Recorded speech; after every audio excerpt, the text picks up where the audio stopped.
.55 remaining third period, 3-0 Winnipeg. Onger to the bench for the extra tackle. There is Duchesne, penalty back in by the net for Robertson. Out in front for Rope hits, that's blocked, and then slapped all the way down the edge by Ehlers to the empty net. He scores! And that'll do it tonight. The horn will sound, and the Winnipeg Jets have shut out the Dallas Stars 4-0. Even this series at one game apiece. Power play would have get us off. Great start, but I think everyone knows Helly. Hey. Now you hit me with a speech. There you go. Go home. Great game, guys. You know what? Power play, huge. PK, huge. Defense, way to move it. Offense, way to buzz. Let's keep going.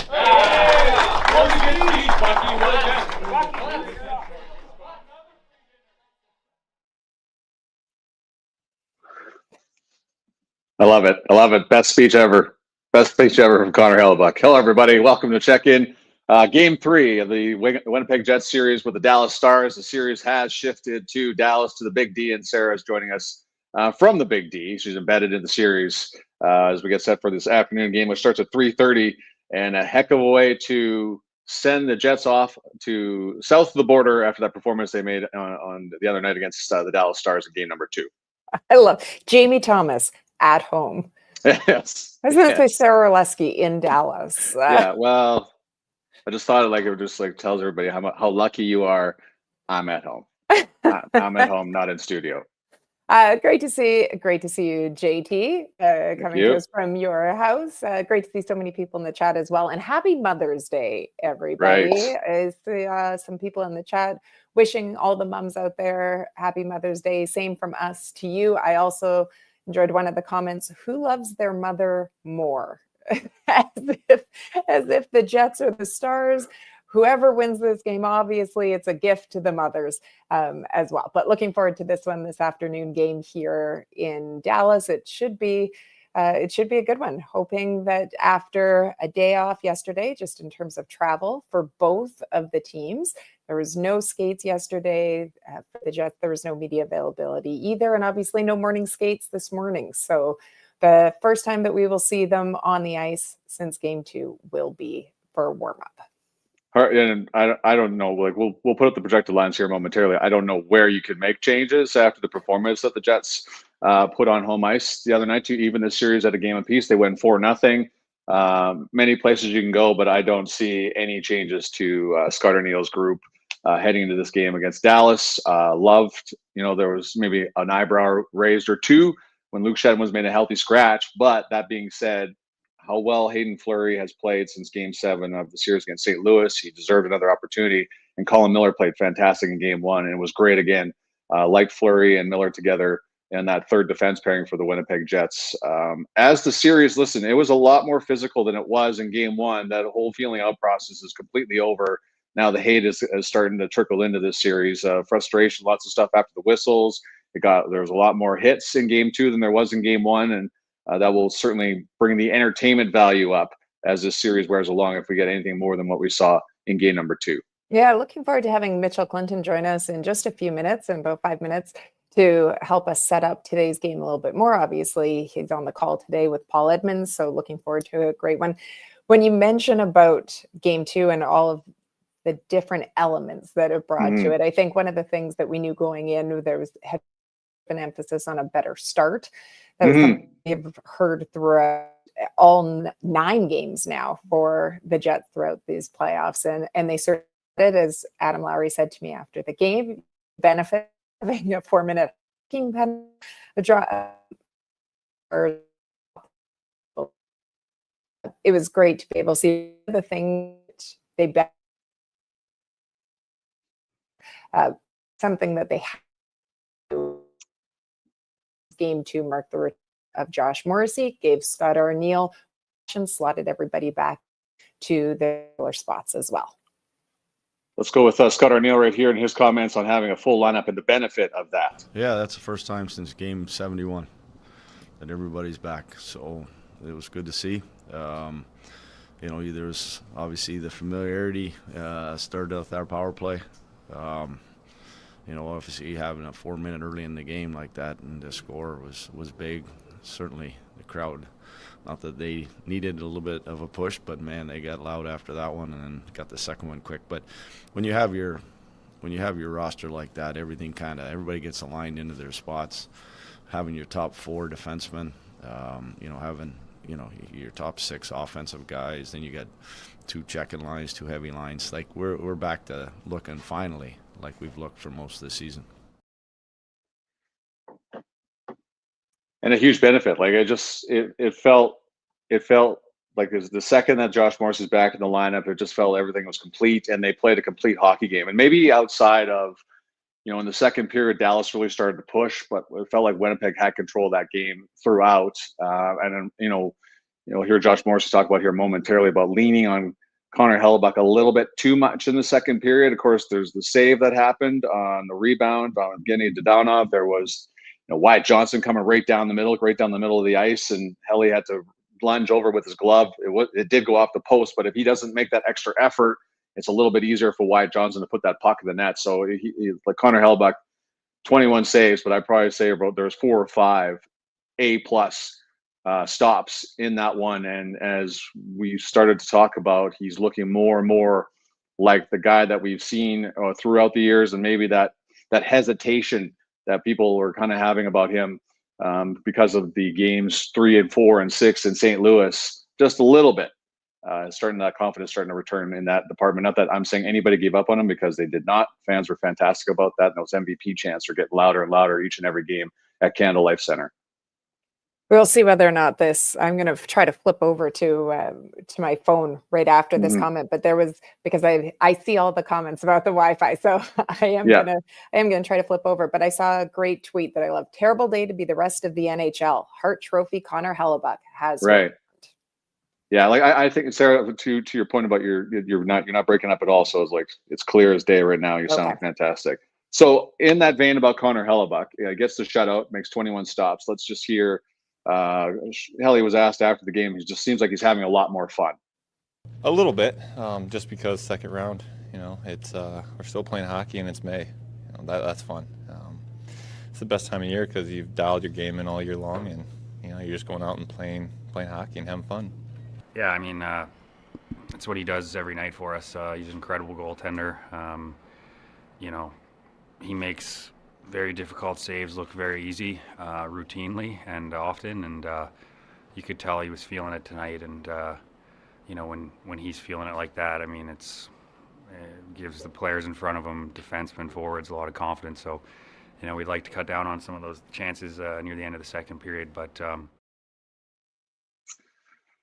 That's what, and you just heard Josh Morrissey talk about the chances that Dallas had in the second period. And after Hellebuyck made that lunging, like the initial glove save on Dodonov, it was Josh Morrissey that came into the picture, slid in, knocked the puck out of the way, so in case there was any opportunity for Dallas to get to the rebound. But so as good as Connor Hellebuyck was, the guys in front of him played well, and he was quick to point that out to everyone. And then you just look at the 21 saves. There's not a lot of shots going against.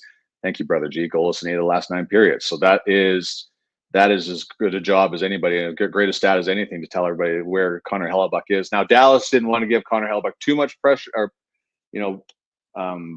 credit, but that's traditionally what happens in that situation. Is that we didn't do enough to get in his eyes, and that's another thing where the Jets have to be given a lot of credit because they have cleared out the front of the net to allow him to see the puck outside of those two A+ scoring chances that Dallas had in the second period. Well, and we spoke a lot during the St. Louis series about how that was something that was obviously an issue that Hellebuyck had to step up his game, but also those in front of him needed to play better and give him that opportunity too. And we've seen that they've done a much better job of that throughout this series. Quickly, before we bring in Mitchell Clinton, why don't we take a look at what the projected lines are for the Jets today? As you mentioned, we aren't thinking that there are going to be any changes. If it's not broke, why fix it? I think that would apply to this one here. So what we saw in game 2 is what we are anticipating for game 3. We will have to wait and see, though, at warm-up, which will get going around 3 o'clock this afternoon. And when you talk about warm-up, you're talking about a person that will be in the booth up above the ice in one of the largest arenas that there is in the National Hockey League, American Airlines Center. He is Mitchell Clinton from CJOB and Course Power 97. It is one of the biggest arenas in the National Hockey League. Mitch has the roof feels like it's going all the way up to heaven, and that's how big that rink is. And it's one of the loudest ones too. I was talking to Sarah beforehand. I do not want to hear that Dallas Stars song because up there in terms of annoying levels whenever Dallas scores. So if we can keep that to a minimum. So thank you so much for doing this on short notice. Anything you want to say to your mom before we get started here? I have already texted her and said Happy Mother's Day, and then I'm going to try to fit in a phone call between media availability, which is at like 1 p.m. Central Time, and when I have to actually be in the booth and focusing up, if you will. So, and of course, my mom being my mom, she's like, well, I know you're busy. You don't have to call. Mother, I want to call you today. Yeah. Okay? So that's where we're at. So Happy Mother's Day to my mom, obviously, and to all the moms out there. Listen, this is, as this series shifts to Dallas, obviously the focus becomes, well, the Jets haven't won on the road yet in the playoffs. So how do they change what has happened and through the first 3 games, all those being in St. Louis, and start to look a little more like themselves for game number 3 this afternoon?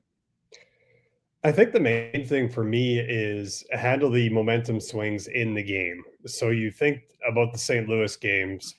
Obviously, game 3, the Blues came out flying, and they were kind of a little bit of backs against the wall in that situation. Their best players had kind of been called out by Jim Montgomery a little bit, so they responded. That happens. But you think about that game, you think about game 4, and you think about game 6, and you think about the goals that were scored kind of in clusters, right? Like there was 3 in like a 3-minute span in game 6, and there's 4 in about a 7-minute span as well. So I think that's probably the big thing that Winnipeg wants to be able to avoid is, sure, if we hear the Dallas Stars goal song, it's keep it at 1. Don't let it get to 2 and 3 and turn a 1-0 game or a 1-1 game like Winnipeg was in St. Louis a couple of times into a 4-1 game. That's probably the biggest thing that I want to see from them in game number 3 today in Dallas, because you think about the Winnipeg Jets during the season, that's what they were so good at is, yes, the other team would score, but that momentum would pretty much just be stopped there.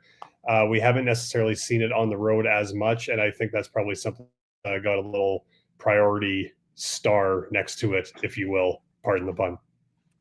How much do you think matchups will play a role in this one now that the Stars have home ice?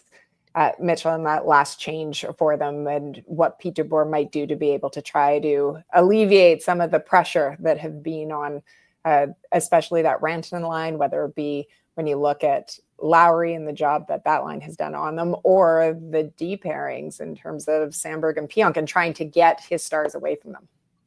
Yeah, and like the only thing with that Rantanen line is how much they play, right? Rantanen played over 21 minutes in the game back in Winnipeg a couple of days ago in game number 2. So he's going to be out there, but I wouldn't be surprised if Pete DeBoer does try to make some changes in terms of some matchups, trying to use that last change to try to get them away. But, you know, the thing is, and I would imagine Pete DeBoer feels the same way. You kind of, especially at this point of the playoffs, you have to be comfortable with any line going up against any line. But like you said, Sarah, I wouldn't be surprised if he tries to get Rantanen away from that Lowry line a little bit, and maybe see if they can go up against the Nemestikov line. But the thing with the Nemestikov line is, overall they don't really spend a whole lot of time in their defensive zone. Natural stat trick actually gave the bottom 6 for the Winnipeg Jets some really big kudos in terms of high danger chances for and against in game number 2. And that's really, where Winnipeg was able to generate some momentum. Game 1, it was kind of that Scheifele line. Yes, Winnipeg ended up losing, but it was the bottom 6 in game 2 that really kind of earned them that territorial advantage. And you think of the Adam Lowry goal to make it 3-0. So yeah, specifically to matchups, I would imagine Pete DeBoer probably experiments with that a little bit just to see how he can get that line away. And on top of that, I think they also would really like to see, yes, Jason Roberts has just come back from injury, but they'd like to see him and Wyatt Johnston and some other players outside of Mikko Rantanen kind of chip in some offense in this series. Yeah, it's hard to believe that was Gabe Vilardi's first goal of the playoffs, Nikolai Ehlers' first 2 goals of the postseason. You could kind of see the smile on Scott O'Neill's face when asked about actually having a full lineup. You could see why, when it's all on the ice, what this team looks like. That's a reason for optimism again for this one, because it just didn't feel like Josh Morrissey had missed a beat. Gabe Vilardi's starting to look more and more like himself, and Nikolai Ehlers, with his hands, are catching up with his feet. Are you feeling more optimistic about the full lineup as they go into game number 2 this way? Yeah, I mean, how could you not be?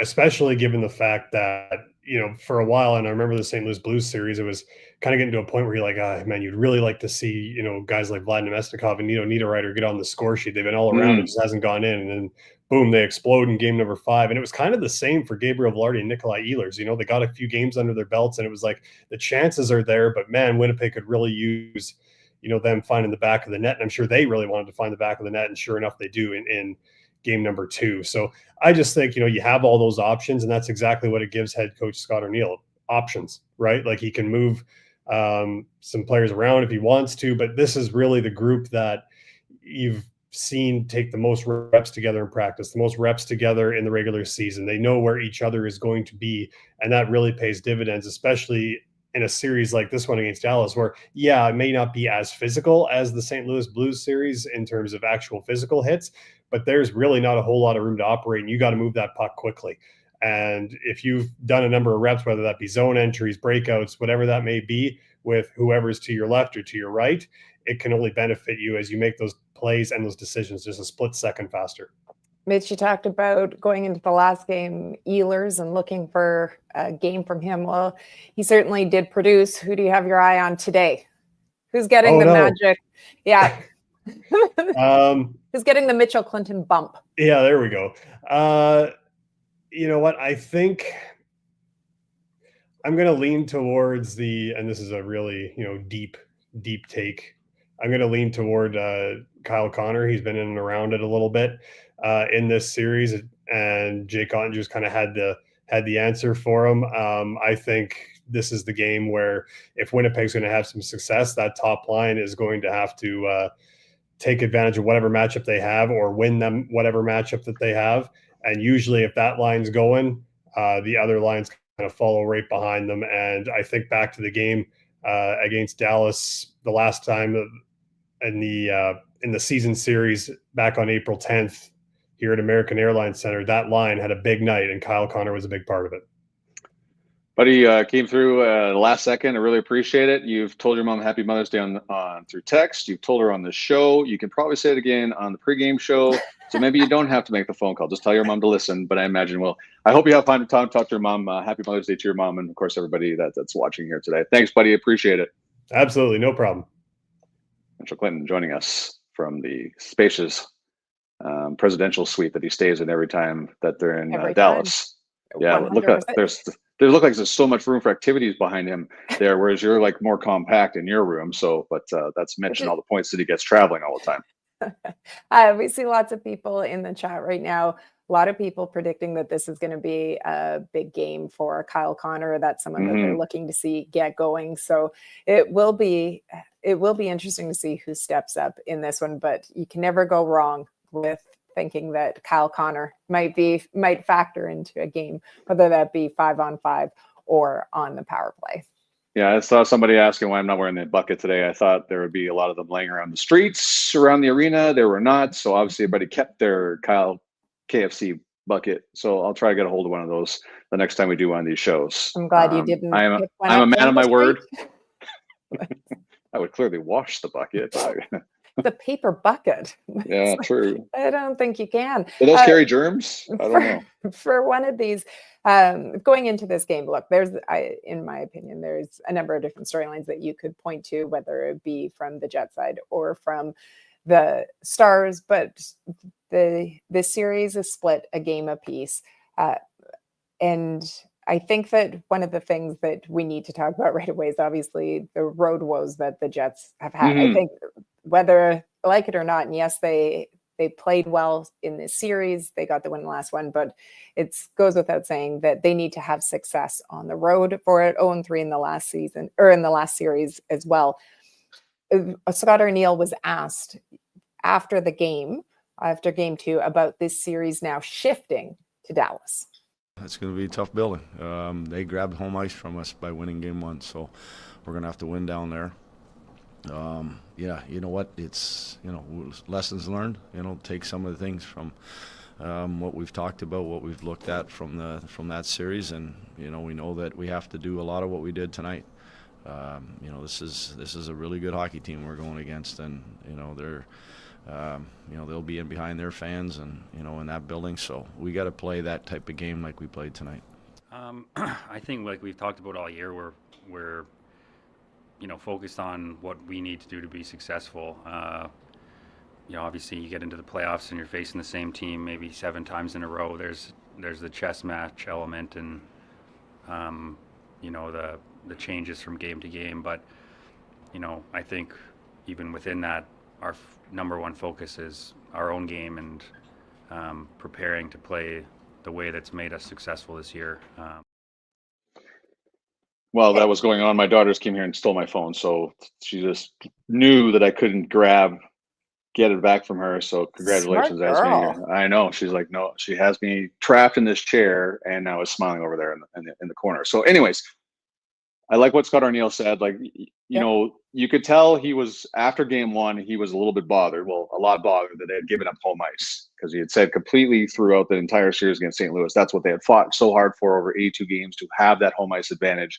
And now to have it taken away after game 1 was very frustrating. So I imagine he's breathing a little bit easier after the effort in game 2 and how dominant they were. So now it's just so much of taking what they did in Winnipeg and bringing it with them to Dallas. And that was what we saw. And I know that we always discuss how playoffs are a completely different beast than what we saw in the regular season, but you can't overlook that the Jets did have a lot of success on the road in the regular season. They had the most road wins in the NHL, and so things didn't go their way in St. Louis. It's obviously a very different style of series that we're seeing here against Dallas than what we saw in St. Louis, but the challenge will be there for them. This is their opportunity to step up. We've always talked about how resilient they are, about their bounce back abilities. Now the challenge for them is to take exactly what you said, that game that we saw in game 2, translate it to here. Dallas has been successful at home. They were 3-1 in the first round. They had 28 home wins during the regular season. Winnipeg had 30. So, I mean, they're very similar in terms of the success that they'd had on their respective ice. One thing to keep in mind, special teams, certainly a storyline, especially when you look at the penalties that Dallas has taken in the first couple of games. But the Dallas power play in that first round was 33% on home ice. So you certainly want to be responsible when it comes to staying out of the box and playing the right way, because you don't want to give this Stars team some opportunities. And also on top of that, Dallas is, they're with their media availability yesterday. It's just in a little bit probably today. There's a lot of good emotions coming from the last time they played at American Airlines Center, because they had the same thing as the Jets. They had that 2-goal comeback in the third period to tie it up, and then of course win it late. And they talked about how the building was buzzing, and they want to get that same crowd going. Winnipeg had that with that early power play goal. But here's the thing: Winnipeg did a great job of every time Mikko Rantanen touched the puck in Game 2, they hit him, and he was constantly yelling at the referees about something he didn't like. That's what you want. You want him more concerned about how the refs aren't calling a certain something, or the way that he was taken out. You want him more focused on that than trying to hurt the Jets offensively. If you can get him frustrated like that, then it immediately takes him out. And of course, you still have to be leery of the Tyler Sagans. You have to be leery of Wyatt Johnson. Jason Robertson, you talked about a little while ago, hasn't really got going here. And there'll be no Miro Heiskanen again for the Dallas Stars here in game number 3. Pete DeBoer said yesterday there's a chance he plays game 4. But that's another issue you don't have to worry about right now, too. So you continue. Just because you're on the road doesn't mean you can't keep up doing what you're doing, which is hitting Mikko Rantanen every time he has the puck, and then he can't hurt you that way. The Jets did a wonderful job of that in game 2. You can sense the frustration right from the first period through as the game wore along. Yeah, I mean, I mentioned the job that when we were talking to Mitch about Sandberg and Pionk did on that line, Lowry's line as well. They had a combined 3 shots, Mikko, Rupe Hintz, and Mikael Granlund. So, I mean, they were very much contained for it. And Pete DeBoer was asked after the game about needing to get more guys scoring other than just a few. And he said, I would argue one guy has scored for us lately. We need guys to get on the board, but you also have to understand Winnipeg is the best defensive team in the league, first or second best home record in the league. It was the tough environment for them. But there's certainly some of the players that we'd seen step up during the regular season, some of those veterans that had those bounce back years, the Matt Duchenes, the Tyler Sagans, Jamie Benn, that we haven't seen them be able to find and factor in offensively yet for the Stars. So that's something that from a Dallas standpoint, they're certainly going to be hoping that they are able to do at home. For the Jets, the challenge is to continue to keep them off the score sheet and limit the opportunities and keep that net front in front of Connor Hellebuyck clear. When you think of momentum in a series, it's always one of those ones to me, Jamie, that people talk outside of a team. Oh, has Team X been able to find their momentum now? Are they able to carry it over? Josh Morrissey said he doesn't believe really in momentum extending from game to game in the playoffs. Do you?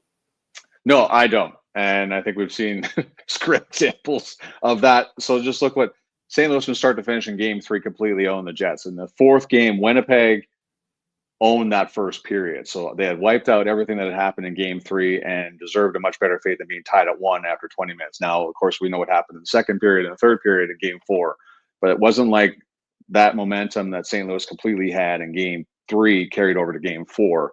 And the same thing, Dallas, you would think, had all that momentum from stealing home ice advantage. It would want to come out, but that early penalty from Tyler Seguin, the double minor for high sticking, kind of changed that. So Winnipeg's power play looked a lot more dangerous because the 5 pieces were all there. That have moved Cole Perfetti down to the second unit, which makes them much more complete up front in that department.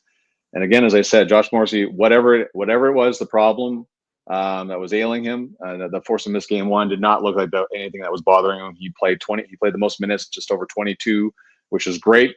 In a 60-minute game, you don't want to go too heavy on him in that first game back. But I think they looked a lot more like himself and got an assist. And clearly we're expecting more offensively from Ben, Josh has had great games in Dallas historically. So you're hoping that carries over into game 3 here this afternoon. Okay, what are you watching for from the Jets? Well, I like what Mitch said. If Dallas scores, how quickly Winnipeg has to shut that down afterwards so they don't get any type of momentum and it goes a 2-goal lead or a 3-goal lead. That's what Winnipeg has to be able to bounce back from, and they haven't shown that yet. But again, St. Louis is a different animal than Dallas, but it's still an extremely difficult building to play in because of the noise. A lot of fans, a lot of momentum built out of that. So how does Winnipeg handle adversity? Should they run into any in Game 3? What about yourself?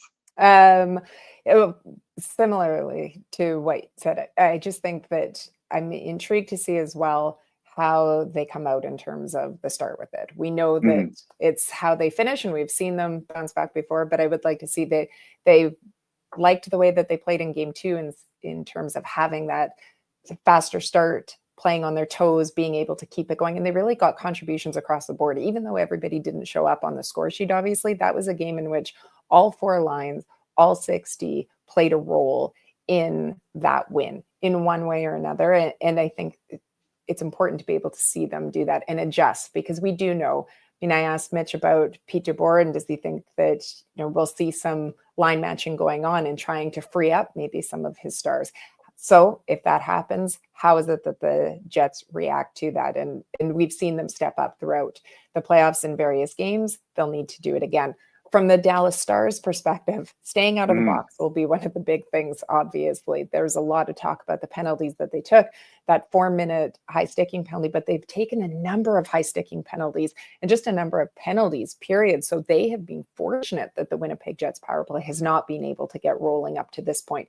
They're going to want to stay out of it. Matt Duchene said after the game, it's really tough to get some momentum going, and that he had never seen so many 4-minute high-sticking penalties in my life as what the Stars have taken in this postseason.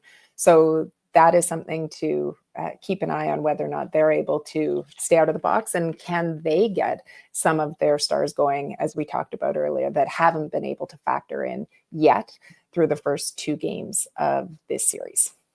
All right, just in case you're just joining us, this is what we were thinking the projected lineup will look like for Game 3 this afternoon at 3:30. Of course, tune in to CJOB, Power 97 at 3 o'clock to find out when the warm-up starts, or you can watch the game on SportsCenter CBC to find out the information there. So the lines all look the same. We think this is how it's going to look. We're guessing. Scott Arniel did not phone us and tell us anything. We sent many messages, did not respond to us. But also on top of that, yep. Sorry, Sarah, go ahead. No, I was just going to say that, so Scott Arniel, although there's no morning skate, Scott Arniel is speaking to the media here in 1 hour's time. So make sure you stay tuned. Check out Winnipeg Jets social channels. Mitchell Clinton's always so great about tweeting as well. If there is any lineup notes or any information to be passed along, he will certainly have it. And then Pete DeBoer is scheduled to speak around 2 p.m. Again, not expecting any changes for either of these teams, but you never know. So always, you can never go wrong with making sure that you have your notifications set up when it comes to the Winnipeg Jets and Mitchell. It is Mother's Day after all. If you haven't got your mom anything, why not get her tickets to the watch party? It's the best thing you could ever do on a Sunday afternoon. If you don't want to be outside in the heat, go inside and watch the game. $10 tickets. You can do that for Sundays, of course, today's game and Tuesday's game. That'll be a normal 7 p.m. Central start. Thank you so much, hockey gods, for giving us one 7 p.m. start, because we all know Game 5, we're right back to 8:50 puck drop. So enjoy these next 2 games. Yeah, isn't that true? I was so tired. I don't know about everybody else, but I was absolutely exhausted. Yeah. On Saturday, based on that start time. So I was very happy that that game ended the way that it did, not only because the Jets got the win, but also because it ended in regulation, which is what I always cheer for when it is an 8:50 puck drop. But it should be a great one. This game gets going 3:30 on Sportsnet. And you want to see the Jets be able to take a 2-1 series lead with this one in Dallas. Thanks so much for watching, everybody. Enjoy your Mother's Day, moms out there. And, of course, make sure they give your mom lots of love. They deserve it. Enjoy the game as well. Yes, and we will be back to our regular time of 12:30 on what day? Tuesday. Tuesday? It's all the same. They're all the same. I should probably write down Game 4. Whenever Game 4 is, you can expect to see JT and I at 12:30 on Check-In, getting you ready for it. Thanks for watching, everybody. Have a wonderful day, everyone. Thanks for checking in.